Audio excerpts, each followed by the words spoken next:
Hi, I'm Steve Scott, and I am so excited about this mentoring series. But let me start with a question. What do you want? Now, that's pretty broad, and my guess is nothing comes to mind when I ask you, what do you want? So let's narrow it down. What do you want in your relationship with your significant other, whether it be a friend, a marriage partner, a spouse, a child? What do you really want? What do you want in terms of your workplace, in terms of your career, your job, your future? How about financial wants? What do you want to achieve? Do you know most people cannot clearly define their dreams when they're asked that simple question? One time I spoke to an audience of a couple thousand people, and what I was teaching on is how to take your dreams and convert those into reality. Not dreams that you sleep at night, but their dreams, their goals, their desires. And afterwards, I signed a bunch of books. And when people would come up to me to get a book signed, I would ask them, tell me your dream. What's your dream? And they'd always get these confused looks on their face. They could not put their hands on it. They'd say, oh, I want to be a millionaire, or I want to be happy. I want a happy family. I want this, I want that. And they were always general. Well, those aren't dreams. Those are wishes. And wishes are like clouds, okay? They come up over the horizon, and before you know it, they're gone. If you tried to put a rope around them and pull yourself up to a cloud, you can't do it. I've flown through clouds in gliders and in supersonic aircraft, and they never offer any resistance. There's nothing tangible that you can hold on to. And yet that's how most people go through life. Well, this series is about something very different. In fact, let me ask you another question. If you could do one thing that would allow you more success in any area of your life, would you do it? You don't have to pay for it. You just have to do it. Well, good news. That's what you're going to learn here. This is not a lecture series. This is not a TED Talk. This is not a motivational series. This is not how to psych yourself up into thinking you're better than you really are. All those things fail miserably. In fact, I've been to meetings where there's 20,000 people in a center, and they get motivated by the best motivators in the world. But a year later, those same people show up. Guess what? Their life hasn't changed. More of the same never brings change. So what we're going to do in this series, number one, it's not a lecture. My goal is to mentor you. I went through college. I was taught by great professors. I got my degree in business. And after I graduated from college with all this knowledge, guess what? I flunked out of 9 jobs in my first 6 years after college. I could not succeed no matter how hard I tried. Guess what happened on job number 10? I started a little company with one other partner who put $5,000 into the effort. I brought an idea, and 5 months later, our sales of our little tiny nothing company were $1 million a week. Okay? What changed? I was the same Steve Scott. He was the same Bob Marsh. But in a matter of months, we had achieved things nobody had ever dreamed of achieving. What happened? Well, we learned some strategies. I learned 15 strategies from the book of Proverbs. And then I learned the skill sets to apply those strategies to any important area of life. Now, what's a strategy? A strategy is merely how you approach something, how you approach a problem, an opportunity, a project. That's it. My son was a high jumper in high school. He ended up winning the national championship. But what was as important as his leap over that high bar was his approach to the bar. If he approached the bar correctly, he jumped really high, higher than anybody else in the country that was his age. But if he had a bad approach, it didn't matter how good his leap was, he couldn't get over the bar. And it used to frustrate him because when he had a bad approach, he would miss at a height that he could literally do a standing high jump over, just standing there. So the approach, how you approach those problems, projects, etc., is everything. And an approach is what we call in business a strategy. Now, everybody approaches everything from one of four perspectives. It can be a problem, how you solve a problem. It can be a project. It can be a career. But all of us approach, it can be a relationship. All of us approach from one of four perspectives. Those perspectives are, number one, a drifter. Number two, a pursuer. Number three, an achiever. And number four, a super achiever. Now let's look at that. What's a drifter? A drifter simply goes with the flow, okay? Wherever life takes them. Picture a raft going down the Mississippi River without a sail and without oars. Where's it going to go? It's going to go wherever the current takes them. Might take them into a bank, might take them into a swamp, might take them into the ocean and the Gulf of Mexico. But they're going to go where the river takes them, not where they necessarily want to go. What happens if they want to go upstream? They can't go upstream. They're going in one direction, wherever that river goes.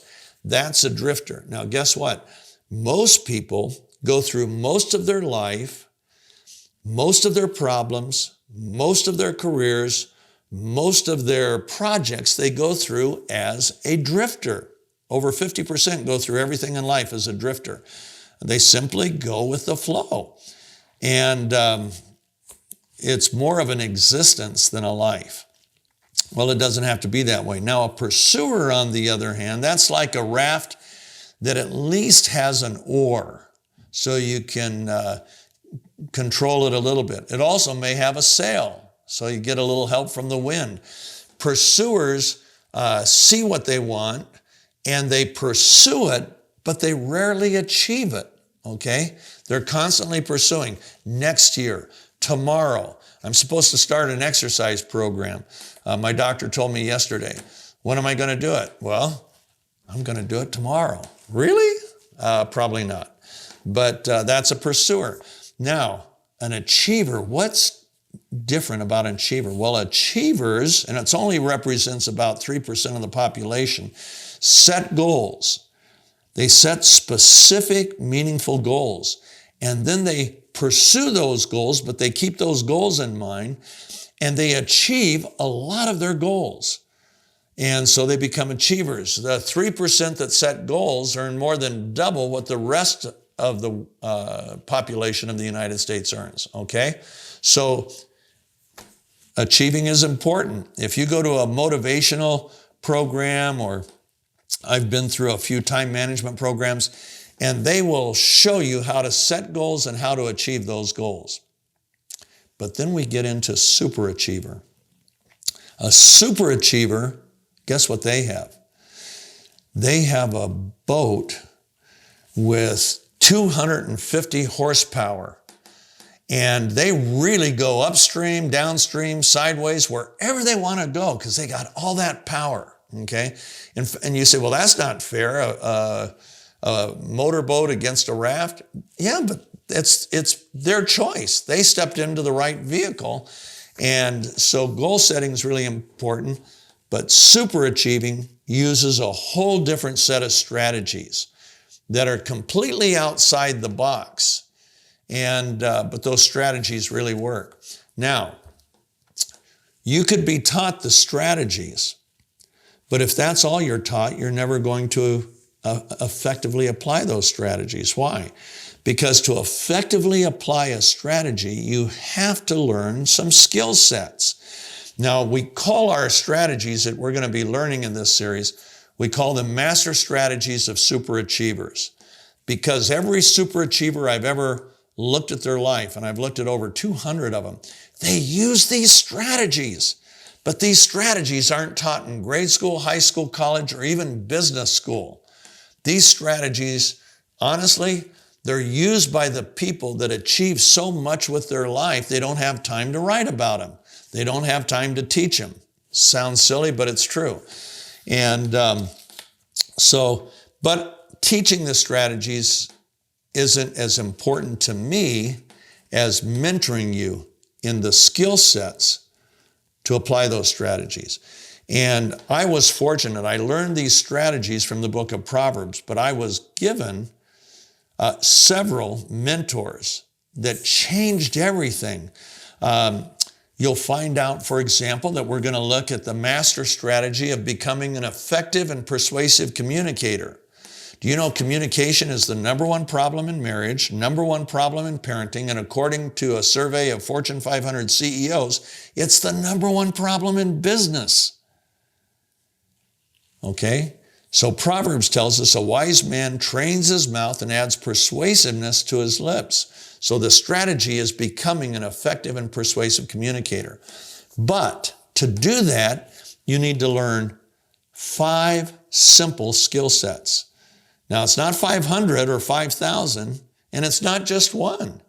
But if you look at the most effective and persuasive communicators in the history of the world, you would find every single one of them used all 5 of these.